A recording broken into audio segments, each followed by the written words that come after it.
Hello, I'm Faye Soteri, International Senior Watch Buyer for the Watches of Switzerland Group. We're joined today by Bill Prince, watch journalist, acting editor-in-chief of Wallpaper magazine and long-standing friend of the business, and Mark Toulson, global watch buyer for the group. We're lucky enough just to have come back from Watches and Wonders, the first fair that we've been able to actually visit in a couple of years. And we're sitting here in our Regent Street VIP lounge with some new product. And today we'd like to talk about some of the trends we've seen, some of the new products, and how we thought the fairs went this year. So, new fair, new product, and new approach. Bill, how do you think the brands reacted to the first fair this year? My experience of visiting the stands was that the brands were really just grateful to be back together under one roof. And obviously this is a much bigger roof now because we're hosting brands that left the now sadly ex-Baselworld event. And the scale was impressive.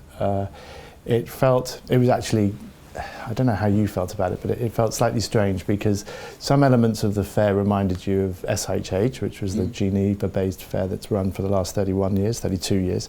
And then joining it this year has been the brands that joined from Baselworld, who brought their stands from Baselworld. So we had two different aesthetics operating under one roof.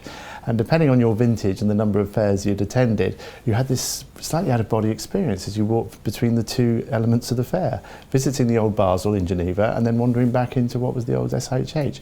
But fundamentally, I think the energy was back. I think we all travelled under a certain suspicion that perhaps COVID hadn't particularly left the building. So I was prepared for the energy and some of the social distancing to become slightly eventful. But on the day, at all the appointments, I thought the energy was fantastic. I think everyone was just very glad to be back in business. Mark, what does it mean to a watch buyer to be back actually at a watch fair? Well, I mean, I'd echo some of obviously Bill's comments. I thought it was wonderful to be back at a fair. I thought it was a good marriage between SIHH and Baselworld. And you say the familiarity about the Rolex stand being in a different place, but Geneva's their home. Patek was there; it's their home. So that was a good thing. I thought the energy was great, as you said. I think people were really welcoming, and I think people were glad to be back. And from a watch buyer's perspective and a retailer, it was just wonderful to see product again. Actually, have product in front of you, talk to people about it rather than in a screen, as we've done at our desks since, well, the last fair was 2019, I think. Yeah. It's a long time, and it was just wonderful to see product, and there was a fantastic selection of watches. So it was a great experience, and to see people from around the world as well.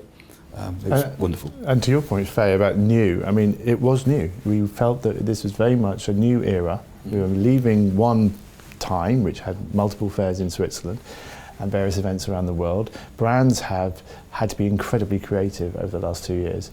We've all got very used to witnessing watch launches over certain devices that we sit in front of a great deal of the time. But to be back there and there to be a large auditorium and presentations and lectures, and I thought the fair worked incredibly well from a personal sort of social media standpoint. So everything had evolved. So there was, at the same time, as Mark and I recall, there was an eerie sense of the past present. At the same time, there was a very clear direction into the future, which is this is a moment which will now become absolutely sacrosanct, I think, in the diary for the reasons Mark said around the Genevois brands joining together to join with Watches and Wonders. And it just brought a new energy, and also a certain discipline as well. I think because of the extra brands, because the fair itself hasn't grown in duration, there was a certain discipline in play, and you felt that everyone was really protecting each other's time on the ground, which I think both of us really, all of us really appreciate. Still too many late nights, but hey, we're at a fair. Well, it was an intense period because we'd not have been at a watch fair for 2 years and doing our selections sort of on screen and via catalogues and online, to go to potentially 20 25 appointments, depending how many you had. I felt massively overstimulated. It was so amazing to actually see some watches, and the difference is you can't beat it. And I think the industry responded really, really well during the pandemic. But actually seeing there and having watches in front of you, and it's such a tactile and personal product. So, and then just seeing people also you haven't seen in a long period of time. So I think Watches and Wonders dealt with it in its entirety, but also with a couple more years, or sort of a couple more years on me, I certainly felt it. Certainly felt it towards the end of that trip. As you say, late nights, early mornings, just the intensity and back-to-back watches. But I was incredibly grateful to be back. I think the difference is I downloaded my wellness app, so I knew how many steps I took this year, and I never knew before. And I looked, and I absolutely blanched at how far I walked. But that's good, keeping us young. And we've referenced obviously the pandemic and how it's been different over the time out from the physical fairs. How do you feel that both the watch industry and the community of watch enthusiasts have spent the interim between the physical fairs, the 2-year gap between the two? Well, I think that's a really important point to make, Faye, because I think as much as we were forced back into our homes, and we found ourselves at one point with a tremendous amount of spare time, if we were lucky enough to have spare time, and a lot of people spent a lot of time researching watches. It's quite clear that the level of knowledge and therefore interest, and actually therefore the quality of the questions one gets asked when we're talking to people who don't get the chance to go to Geneva, means that I think we're again entering a new era. I can't quite imagine a time now when you really had to explain what you did for a living and where you'd been and what you'd been doing while you were there and what you were looking at and some of the brands that you had been looking at. Today it's, are you going here? Are you going there? Can you ask them about this? Are they going to bring this model back? What's happening with this case size? And that's extraordinary, and that's new. And I think thanks to the quality of the content at Watches of Switzerland Group and on other platforms, including my own, I think that it's been an incredible moment for people to say, right, I'm setting some time aside to really study this subject, about which I care, and I know a certain amount, but it's time to go deep.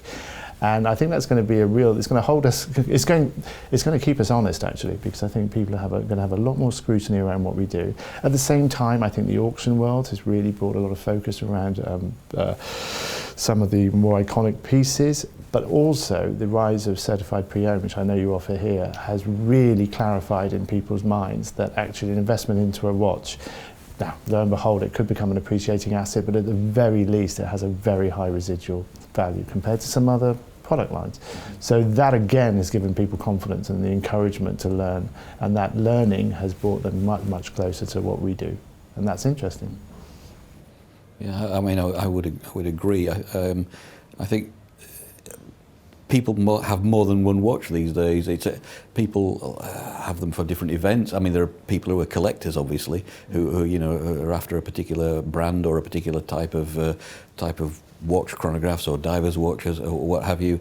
But also the general population who just want something to look nice. They have more than one watch, and it's been a tremendous benefit to us in the industry, and has provided a sort of, I don't know, the brands with a greater opportunity to produce more interesting watches, because there is a ready market there. It really is. We'll come on to the colour selections that are becoming very popular, but there are those I know who are lucky enough to want to collect the entire colour range, and that's something that, again, is a blessing for the industry at large, but it's also interesting that people that would have previously only been regarded as collectors who would have pursued that. Now people are saying, well, I want it in every colour, or at least I want access to every colour. So there has been, I think, a sea change in how those who have traditionally been very interested in watches are now looking at watches, and it's very encouraging. I think that's maybe a move from, well, to more towards accessorising, you know, a green watch because you're wearing green or something, you know. I mean, people do that as well as collectors, but you know, lots of different dial colours to match outfits. And again, we'll talk about this, but whereas before I think there was certainly a suspicion amongst the market, or at least the customer base, that watch brands tended to give you what they gave you and you made your selection from what they were prepared to offer you. Now I think customers can see that brands very much want to meet them halfway, and they do follow trends in fashion. They are following the wider world in terms of look at the number of pop colour watches we have now. Pop colour has been in fashion for the last few seasons. So the brands are joining the clients in trying to solve problems that the clients want solved, which is, I want a yellow watch, I want a green watch, I want a blue watch.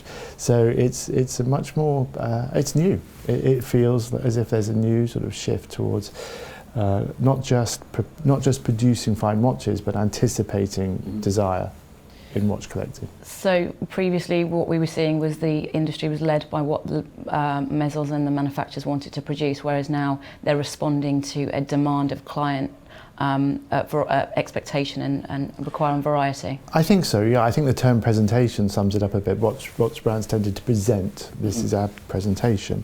And I think you can really look into social media around this as well, where you can see how watches are being shared constantly, reposted and shared, and I think brands are very focused now on what is getting reposted because the metrics are there. You can analyse quite closely now, quite quickly, what styles of watches are most popular on certain platforms, and presumably, I'm not an expert in this, in certain regions of the world as well. So it allows the brands to work much more forensically with their design teams to say, let's do this, or let's not do that, because we've seen from maybe the comment thread that you mentioned, Mark, on a certain website, leads them to suggest that's not going to go down well. So it's forcing brands to experiment. And I think we all saw ideas coming to market from certain brands that perhaps hadn't had that same sense of experimentation 5-10 years ago.